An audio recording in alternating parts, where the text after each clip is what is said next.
Thank you for returning to World of MMA Tonight with your host, Tyler Lawrence. This week our guest includes UFC middleweight Constantinos Philippou, who is set to fight Riki Fukuda on July 7th at UFC 148.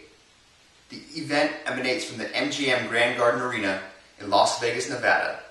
Welcome to the show, Constantinos. Thank you. Thank you for having me. We want to talk to you about your upcoming bout with Riki Fukuda, but first, can we talk about the Ultimate Fighter reality show? You were once a participant of it, and have you been tuning into this season? Yeah, I watched a couple of episodes because I got actually a friend in the show, so I've been watching it, yes. Can you give us your thoughts on the new style of the Ultimate Fighter live?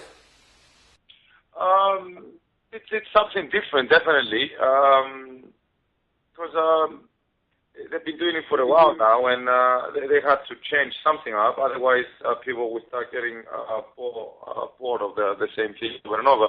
I think it was a good move. Watching something live, it's obviously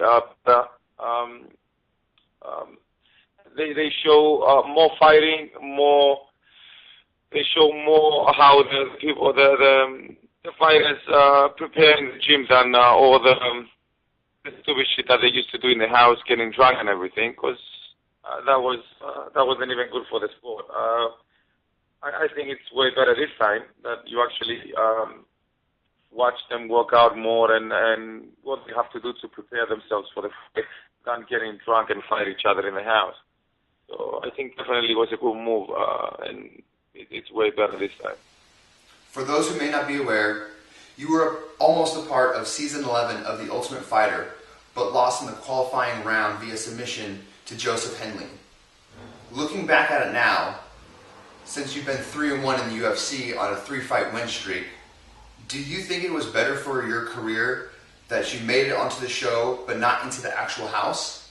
Yeah, I think now it is better now, because back then it was the beginning of me cutting down to 185, and it was very hard for me to maintain 185, and I wasn't sure if I would be able to maintain 185 in the house. And at that time, I thought it was the end of the world, losing the way I did. You know what? Everything happens for a reason. They gave me another chance, and I came back a better fighter, and I learned from my loss, and everything worked out for the best. In your last bout, you defeated Court McGee in Sydney, Australia. And Court McGee was actually the winner of the Season 11 Ultimate Fighter, which you did not qualify for. Did beating him have any special meaning to you? Listen, winning every fight, obviously, is very important, especially in the UFC. But, yes, kinda, because back then everybody said I wasn't good enough to be in the show. And to be honest, I don't blame them, because I didn't show anything to show them that, yes, it was a mistake and I'm actually good enough to be in the show. But coming back a year or two later, beating up the winner of the show, it kind of shows to everybody that, you know what, I wasn't lying and I was actually a good fighter, and it was just a mistake, that everybody makes mistakes. And it felt kind of better than any other win. But Court McGee is a great fighter, and fighting him, either he won the show or not, it would still be a great victory. But it kind of made it a little bit better, the fact that he was the Ultimate Fighter and I got to beat him, because according to everybody, I was the underdog and I wasn't even supposed to go through the second round, the first round. He was supposed to knock me out, submit me or whatever. And it didn't go his way, so it kind of felt good. What was it like fighting in Sydney, Australia? And did your body have any problems assimilating across seas? The jet lag and everything, it took me a few days to get used to it. But it was hard to make the weight, because after a long flight like that, you retain a lot of water. So it was kind of hard the first few days to adjust, but the UFC knew that that's what's going to happen. So they took us a few days before I was there for 10, 11 days instead of 5 or 6 days that we usually go. And that gave us enough days to cut the weight. The first couple of days, it was kind of uncomfortable, tired from the flight and everything, but as I said, fourth day, I was okay. It wasn't bad. The only thing that I didn't like, and thank God I was fighting in the main card, my fight there was Saturday at 1 p.m. And it was their time, Saturday 1 p.m. It was the New York time, Friday 10 p.m. So I had to actually fight around noon. I'm not used to doing that. But like I said, I was the main card. The first preliminary fight was like at 9:30 in the morning. And yeah, they had to get up like 5, 6 in the morning, 4 in the morning, like that. I got lucky, I guess, that I was fighting the main card, so it was kind of easy there. But I definitely rather fight at night than no. I'm not used to doing that. Now let's talk about your upcoming fight at UFC 148.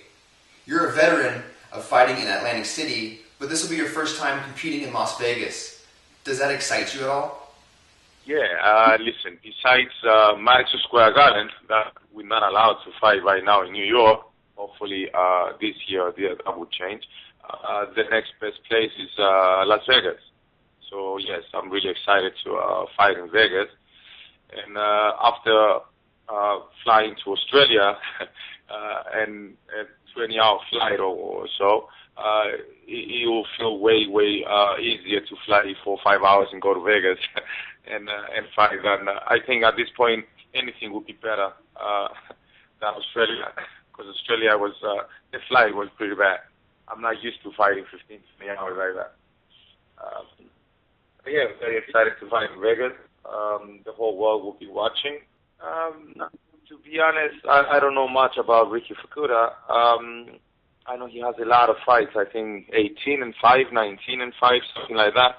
I didn't really sit down to watch any of his fights to see what it is. I know he has, I think, 8 knockouts and 1 submission, something like that. He's obviously a good fighter, very experienced, mostly a wrestler, but he likes to strike. Also, he keeps coming forward. The guy is a great fighter, and I will have to be in great shape to be able to face Riki. And every time you fight, I become harder and harder. So the more fights you win, more people they see you, then they want to challenge you. They give you harder and harder opponents, and I think it will be a very good test for me, fighting Riki. And I think with I do my homework and a good training camp, I think I'll be able to pull out another victory. You're currently fighting out of New York as part of the Serra-Longo Fight team, and a training partner of yours, Chris Weidman, was recently announced to be fighting against Mark Munoz. Can you give us your prediction of this fight? I think Mark Munoz obviously is a great wrestler also, although I honestly believe that Weidman is even better wrestler than Munoz, and I'm sure he's going to show that. I think Weidman's striking and power will make the difference in this fight, because the guy has amazing power. He came on 11-day notice, and he beat his last fight with what's his name?